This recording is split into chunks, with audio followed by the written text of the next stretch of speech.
இந்த வீடியோவில் நம்ம என்ன பார்க்க போகிறோன்னா மே 2026 மாதம் எத்தகைய ஒரு மாதமாக மேஷராசிக்காரர்களுக்கு இருக்க போகிறதுங்கிறது சயின்டிஃபிக் வேதிக் அஸ்ட்ராலஜி முறையில் எதையும் மிகைப்படுத்தாமல் உள்ளது உள்ளவாறு இந்த ஒளி தத்துவம் எப்படி நம்மளுடைய கர்ம வினைகளை இந்த ஜென்மத்தில் வாழ்க்கை சம்பவங்களாக சாதகமான வாழ்க்கை சம்பவங்களாக சாதகமற்ற வாழ்க்கை சம்பவங்களாக உருவெடுக்கப் போகிறது. அதுக்கு கிரகத்தின் சஞ்சாரங்களும் பெயர்ச்சியும் எப்படி ஒரு தாக்கத்தை மேஷராசிக்காரர்களுக்கு மே மாதம் 2026 அந்த 31 நாட்கள் எப்படி இருக்க போகுதுங்கிறது நாம் துல்லியமாக சயின்டிஃபிக் வேதிக் அஸ்ட்ராலஜி முறையில் பார்க்க போகிறோம் இந்த வீடியோவில்.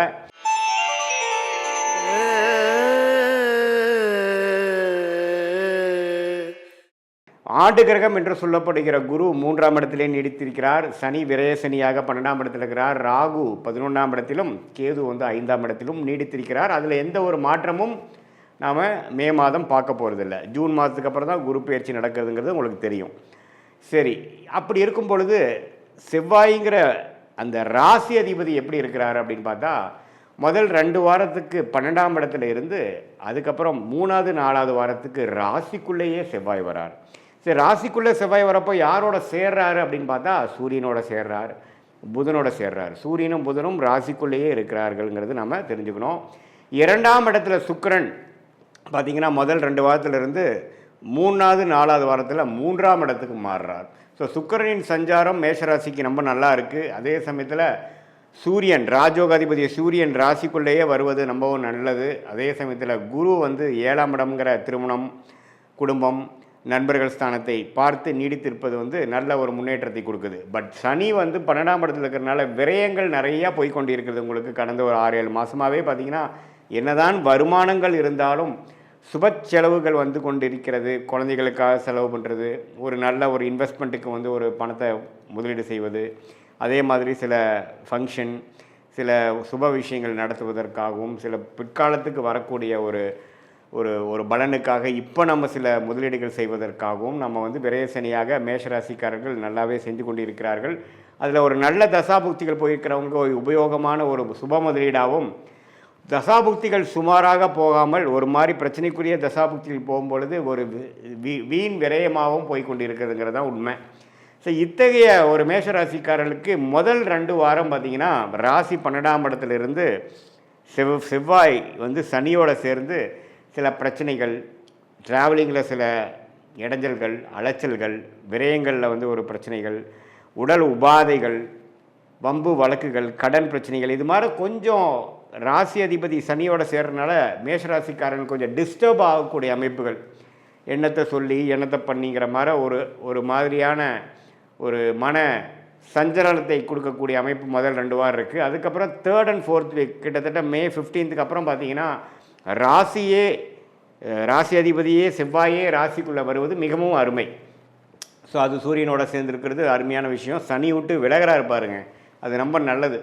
ஸோ கண்டிப்பாக பிற்பகுதி மே மாதம் 2nd half கொஞ்சம் நல்ல பலன்களை கொடுத்து அடுத்த வரக்கூடிய குரு பயிற்சிக்கு வேணுங்கிற நல்ல தொழில் விருத்தி, வேலை மாற்றம், வீடு வண்டி வாகனத்தில் விருத்தி, அம்மா தாயார் சம்மந்தப்பட்ட விஷயத்தில் ஒரு நல்ல ஒரு நற்செய்தி, அது மாதிரி ஒரு நல்ல அமைப்பை நோக்கி போகக்கூடிய ஜூன் மாதத்துக்கு மேலே வரக்கூடிய யோகத்துக்கு மேஷராசிக்காரர்கள் மே 15ஆம் தேதியிலேருந்தே தயாராகக்கூடிய ஒரு அற்புதமான ஒரு காலகட்டமாக 2nd half of மே 2026 வருதுங்கிறது நீங்கள் தெளிவாக தெரிந்து கொள்ள வேண்டும்.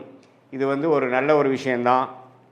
எந்த விதத்துலேயும் பார்த்திங்கன்னா நம்ம ஒரு ஒரு பாதிப்பு இல்லாமல் பணவரவு பிரச்சனை இல்லாமல் வரும். ஏன்னா சுக்கிரனே ரிஷபத்திலிருந்து 15ஆம் தேதிக்கு அப்புறம் மிதுனத்துக்கு போகுது. எல்லாமே கொஞ்சம் நல்ல விஷயங்கள், பெண்கள் விஷயங்கள், சுப செலவுகள், ஆடம்பர விஷயங்கள், அது மாதிரி விஷயங்கள்லாம் நல்லா செலவாகும். அதே சமயத்தில் குடும்பத்தில் கொஞ்சம் நல்ல ஒரு இதுவரை அப்படி இப்படி கொஞ்சம் சங்கடங்களும் மன கருத்து வேறுபாடுகளும் இருந்ததெல்லாம் கொஞ்சம் நீங்கி கொஞ்சம் பேச்சப் ஆகக்கூடிய அமைப்புகள்லாம் கண்டிப்பாக உண்டு. சில பேர்த்துக்கெல்லாம் திருமண விஷயங்கள், மேஷராசிக்காரர்களுக்கு திருமணம் நடக்கக்கூடிய அமைப்புகள், கை கூடக்கூடிய அமைப்புகள் ரொம்ப நாளாக பார்த்துட்டு இருந்து இப்போ அமைஞ்சிருச்சுங்கிற மாதிரி விஷயங்கள்லாம் அடுத்தடுத்து வரக்கூடிய அமைப்புக்கு வேணுங்கிற ஃபவுண்டேஷனான அமைப்புகளை கொடுக்கக்கூடிய ஒரு அருமையான தருணமாக மேஷராசிக்காரர்களுக்கு ஆண்டு கிரகத்தை வைத்து பார்க்கும் பொழுது ராசி அதிபதி சூரியன், புதன், அதுக்கப்புறம் வரக்கூடிய சுக்கிரன், இதெல்லாம் வைத்து பார்க்கும் பொழுது ஓரளவுக்கு அடுத்த வரக்கூடிய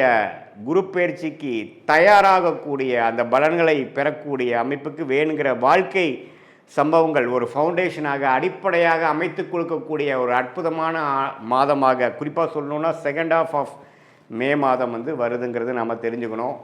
இது ஒரு பொதுவான பலனை தவிர உங்களுடைய ஜென்ம ஜாதகத்தில் நீங்கள் பிறந்த தேதி, பிறந்த நேரம், பிறந்த ஊரில் எது மாதிரி ஜாதகத்தில் வரீங்க, எந்த லக்னத்தில் வரீங்க, நீங்கள் அஸ்வினி நட்சத்திரமா அல்லது பரணி நட்சத்திரமா, கிருத்திகை நட்சத்திரமா, எந்த நட்சத்திரத்தில் நீங்கள் பிறந்தீங்க, அதுக்கு தகுந்த மாதிரி தசாபுக்திகள் எப்படி போய்கொண்டு இருக்கிறது, தசநாதன் எப்படி இருக்கிறார், புக்திநாதன் எப்படி இருக்கிறார், நீங்கள் எந்த லக்னத்தில் பிறந்தீங்களோ அந்த லக்னாதிபதி எப்படி இருக்கிறார், இதெல்லாம் வைத்து பார்க்கும் பொழுது நாம் இப்போ பேசின கோச்சாரம், சனி பயிற்சி, குரு பயிற்சி, இந்த செவ்வாய் பயிற்சி, புதன் பயிற்சி, சுக்கிர பயிற்சி எல்லாம் ஒருங்கிணைத்து பார்க்கும் பொழுது உன்னமே துல்லியமான பலன்கள் மேஷராசிக்காரர்களுக்கு அடுத்த வரக்கூடிய 6 மாதங்கள் எது மாதிரி விஷயங்கள் உங்களை காத்து கொண்டு இருக்கிறது, லைஃப் எக்ஸ்பீரியன்ஸ் எது மாதிரி மாறப்போகுது, எது மாதிரி திசையில் நம்மளுடைய வாழ்க்கை பயணிக்கப் போகிறது, எந்த விஷயங்கள் காத்திருக்குது, எந்த விஷயங்கள் நமக்கு சரி வராது, வேலையா, தொழிலா, வெளிநாடா, உள்நாடா, ப்ரைவேட்டா, கவர்மெண்ட் ஜாபா, என்ன படிப்பு படிக்கலாம், திருமண விஷயங்கள் எப்போ வரும், புத்திர பேரு, குழந்தை செல்வம் எப்போ கிடைக்குங்கிற மாதிரி வாழ்க்கைக்கு தேவையான எல்லா இம்பார்ட்டண்ட்டான முக்கியமான விஷயங்களும் நம்மளுடைய இந்திய வேத ஜோதிடத்தில் அடிப்படையான அறிவியல் சார்ந்த சாஸ்திரமான சயின்டிஃபிக் வேதிக் அஸ்ட்ராலஜி முறையில் எதையும் மிகைப்படுத்தாமல், மூட நம்பிக்கையில் போகாமல், பரிகாரங்கள் அது மாதிரி விஷயங்கள்லாம் பேசாமல் உள்ளது உள்ளவாறு நம்மளுடைய அடுத்த வரக்கூடிய ஷார்ட் டேர்ம் எப்படி இருக்குது, அடுத்து வரக்கூடிய லாங் டேர்ம் எப்படி இருக்குது, எது மாதிரி முடிவுகளை எடுக்கலாம், இருக்கக்கூடிய சாய்ஸ், லைஃப் சாய்ஸில் எந்த சாய்ஸ் நம்ம எடுக்கிறது நம்மளுடைய கர்மாக்கு அலைன் பண்ணிக்கக்கூடிய முடிவாக இருக்கும். எந்த மாதிரி விஷயங்களில் போனோம்னா நம்ம எதிர்நீச்சல் போட வேண்டியது இருக்கும், எது மாதிரி லைனில் போனோம்னா நம்ம ஈஸியாக நம்மளுடைய கோலை அச்சீவ் பண்ணி நம்ம என்ன மாதிரி விஷயத்தை நம்ம நோக்கி நம்ம போகிறோமோ அது ஈஸியாக கிடைக்கிறதுக்கு என்ன கர்மா நம்மளை காத்து கொண்டு இருக்கிறது, நம்மளுடைய பிராப்தங்கள் என்ன, நம்மளுடைய தோஷம் என்ன, நம்ம வாங்கி வந்த வரன் என்ன, எந்த கிரகம் நமக்கு அதிகமான நன்மையை கொடுக்கக்கூடிய கிரகமாக நம்மளுடைய ஜாதகத்தில் இருக்குது,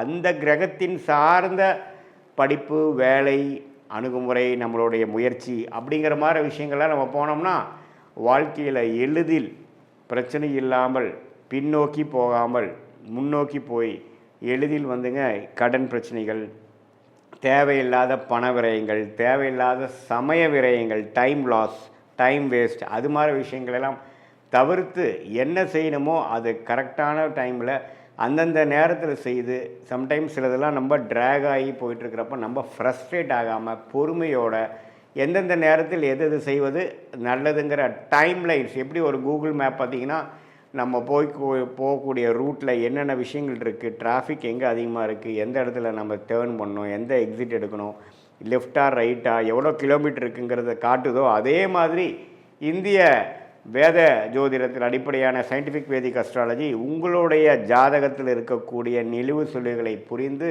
உங்களுடைய பாஸ்ட் லைஃப் என்னங்கிறது நீங்கள் சொல்லும்பொழுது ஆமாம் சார் இப்படி தான் இருந்ததுங்கிறது நீங்களே அக்செப்ட் பண்ணிவிட்டு அடுத்த வரக்கூடிய ப்ரெசென்ட் எப்படி இருக்க போகுது, அடுத்த வரக்கூடிய ஃப்யூச்சர் எப்படி இருக்க போகுது, இப்போ இமீடியட் ப்ரெசென்ட்டு, இமீடியட் ஃப்யூச்சர் எப்படி இருக்க போகுதுங்கிறதெல்லாம் நாம் தீர ஆலோசனை பண்ணி அதுக்கு தகுந்த முடிவுகளை எடுத்து நீங்கள் வாழ்க்கையில் முயற்சி செய்தால் எளிதில் வெற்றி பெற முடியும் என்று சொல்ல விரும்புகிறேன். மீண்டும் மற்றொரு காணொளியில் சந்திப்போம்.